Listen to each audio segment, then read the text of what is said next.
又见面了，我亲爱的观众朋友，大家好，我是 Ryan。最近越来越多中国汽车来到马来西亚汽车市场哦。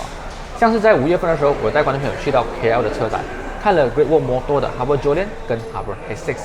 其实当时候也是有另外一个中国车企有在那边展出的，只不过当时的人潮真的是太多了，很难拍摄。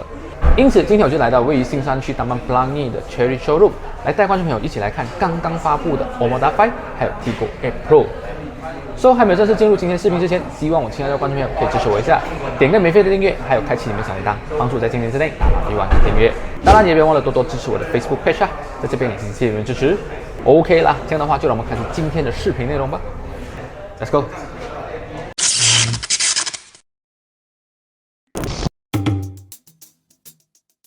其实 Cherry 早期在马来西亚汽车市场是有销售过车的不知道为什么在2010多年的时候全面退出了马来西亚的汽车市场，一直到过了10多年，今天终于重新回来马来西亚汽车市场，而且还带来2辆非常热门的 SUV， 一辆是 Omoda 5，一辆是 Tiggo 8 Pro。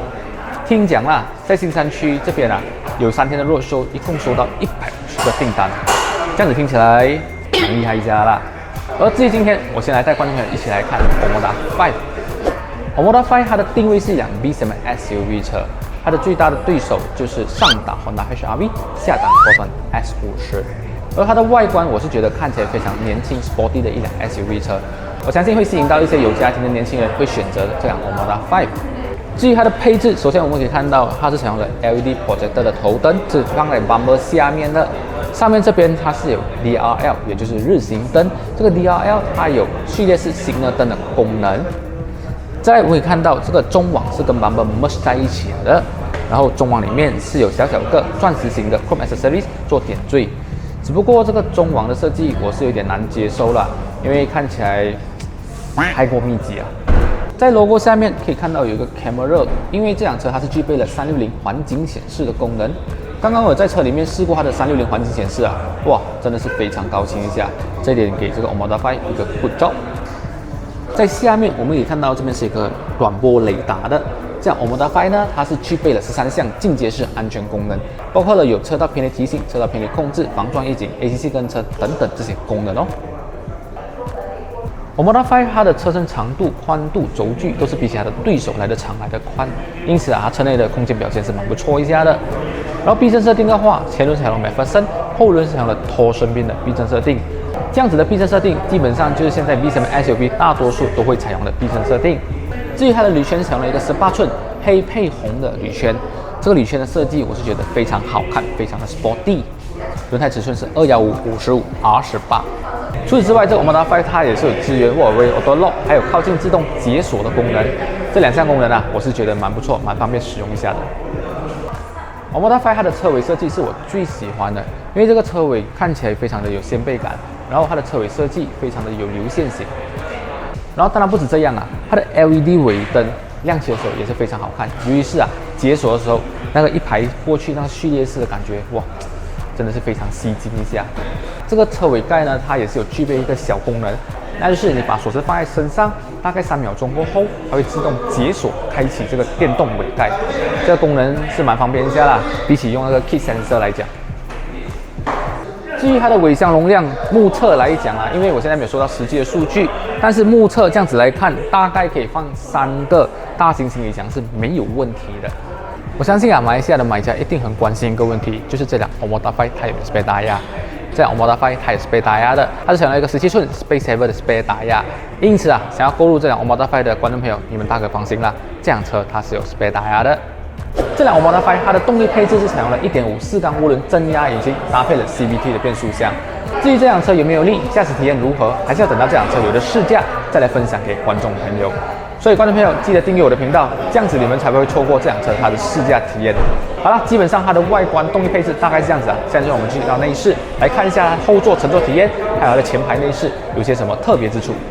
Let's go。Omoda 5它的后座配置，首先我们可以看到在中间部分它是有后座的冷气出风口，只不过这个后座冷气出风口它是不可以做任何风量或者是冷度调节。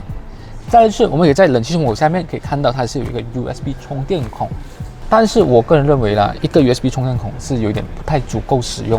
如果是说可以再加多一个 USB 3.0 或者是 Type C， 就真的是刚刚好啦。至于椅背中间，中规中矩，没有太多的惊艳东西，也就是一个 armrest， 中间是有置杯架的啦。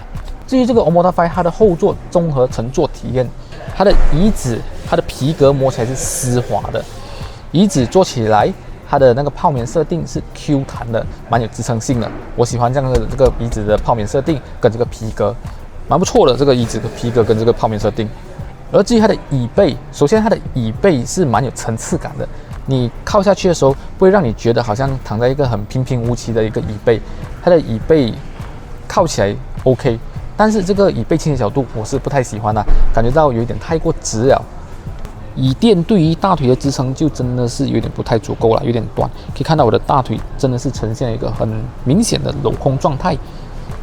再来，刚我讲到嘛，这个前座椅子已经是调成了我驾驶距离，可是距离我的腿部空间，我的膝部空间，就一个手掌罢了。我个人的建议啦，如果是说可以的话，我宁可牺牲一下这个后尾的尾箱空间，让这个椅子坐厚一点，椅背倾斜角度再斜一点。这样子的话，我觉得这个乘坐感真的是 perfect 啊。以这样子的设定，现在这个原有的设定，我是觉得，如果是说坐30分钟，我是可以接受啦。如果是说长途好像要去 KL 4-5个小时，我可能会要求时不时休息一下啦。但是它的头部空间 OK 了，没什么问题。它的头部空间最少有2个拳头多的距离啦。所以因此这个后座的乘坐体验大概就这样子咯。现在就让我们看一下前排它的内饰又有些什么特别之处，它的前排的乘坐体验又是如何。 Let's go。来到这个 Omoda 5， 它的前座内饰啊，首先它的仪表台给到我的感觉就是非常干净、整洁、有层次感，少button的设计，整个看起来真的是非常的舒服。而配置部分最吸引人眼球的，肯定就是这一个大大个的双连屏的荧幕，右手边是 meter， 左手边就是音响主机的控制面板啦。这个音响主机它也是可以支援 Apple CarPlay 跟 Android Auto 的，像是一些进阶式安全功能的 setting 啊，都是可以在里面调整。然后这辆车它有一个功能我蛮喜欢的，就是它的 Ambient Light， 它的氛围灯是可以做64色的调整，再就是它可以随着音乐做律动，那个叫做律动。OK， 好。刚刚我在这边拍摄的时候，其实这边灯光是蛮充足的，可是它的 Ambient Light 还是可以看到蛮清楚的。这一点我是觉得比起之前我拍过几辆日系车有 Ambient Light 的来得好啦。而且它的冷气控制是采用了触控屏的控制，可是这样子的设计，它的唯一的缺点就是你在忙操作的时候就很容易发生误触的问题。当然，这样子的功能也好过你在主机里面去控制冷气啦，还要叫出来然后去控制。以这样子的功能，基本上你大概驾驶这辆车习惯过后，大概都懂它的哪一个按键在哪里，你很容易去做盲操作啦。虽然讲这个操作就可能没有像有实体按钮来的方便。接下来呢，我们可以看到在下面是有一个 wireless charging board。刚我测试啊，左手边的是有 wireless charging board 的。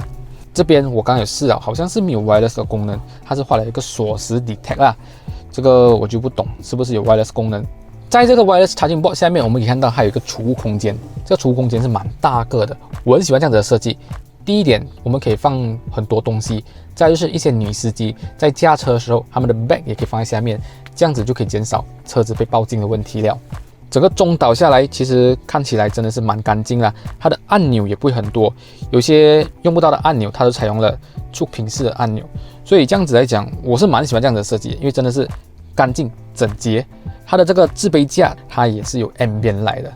哇，这辆车真的是很主打年轻人的市场啊！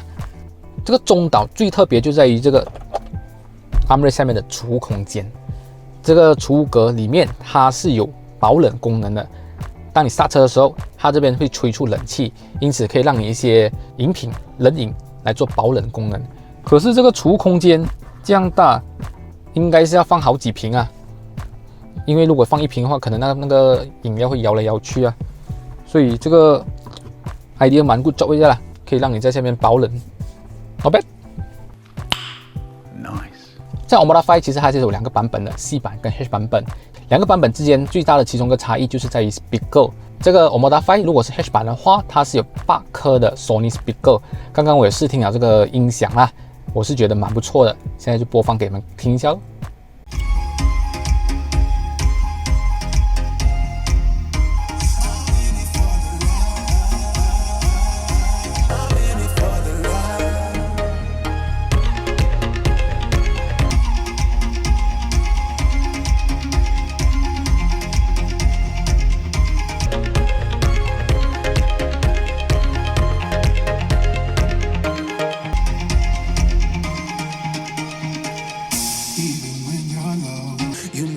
the show. Now we're sipping the Bordeaux.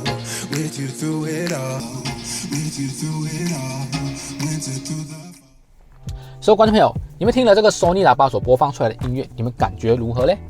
可是啊，这个音乐是由手机所录制的，它的音质、它的效果可能就没有像现场这么明显。因此啊，想要体验这个 Omodify 它的 Sony 喇叭的话，我个人建议还是来到实体店来听一下会比较好啦。至于这个 Omodify 它的前座综合乘坐体验来讲，首先它的这个前座椅子啊，坐起来真的是非常的舒服。它的椅子是采用了一个 bucket seat 的设计，皮革就跟我之前在后尾讲的一样，非常的丝滑，泡棉设定非常的 Q 弹有支撑性，然后它的椅子也是有电动调整的，椅背的包覆感我觉得非常的 OK， 非常的到位。但是这个椅子最大的缺点就是头靠位置就没办法做调整哦，因为这个是死的。这个椅子它也是有一个小小的缺点啊，我是觉得它的椅垫长度可能再长一点会更加的好，因为现在我有半个大腿，差不多半个大腿是在外面的。如果是说这个大腿支撑可以做长一点，真的是更加的 perfect 了。好，基本以上就是这个 Omodify 它的前座内饰，还有它的乘坐体验的分享。现在就让我来总结一下，到底哪一个版本比较值得购买。OK 了，基本上这个 Omodify 它的外观还有内饰的介绍大概是这样子啦。现在就让我来总结一下这辆车要如何选择。在 Omodify 呢，它会有2个配置 ，C 版跟 H 版本。2个版本之间的相差就是在于它的后尾 Power Tailgate、360环境显示、皮椅加上电动椅子。我个人认为，如果你预算充足的话，直接上到 H 版是最好的，因为这个后尾 Power Tailgate 加上这个360环境显示，如果是说你在外面加装的话，最少啊这2个加起来最少要整万块钱呐，而且还是副厂的，没有任何保价。因此，如果是预算充足的话，个人建议真的是买最高配是最好的，一次到位，不用烦恼。新山区的观众朋友，如果你们想要更加了解、想要体验这个 Chery Omodify 的话，我会把3间 Chery showroom 的地址放在下面资讯栏，置顶在那边。反正不管你们去到哪一间，都是同个老板来的啦。这基本以上就是今天的视频内容啦。觉得这个视频不错的话呢，就麻烦你们帮我按赞、分享一下，也希望你们支持我一下，订阅我的频道，还有开启你们的小铃铛，帮助我在今天之内达到1万个订阅。当然也别忘了多多支持我的 Facebook page 啊。在这边也先谢谢你们支持，我们下个星期视频再见喽，拜拜。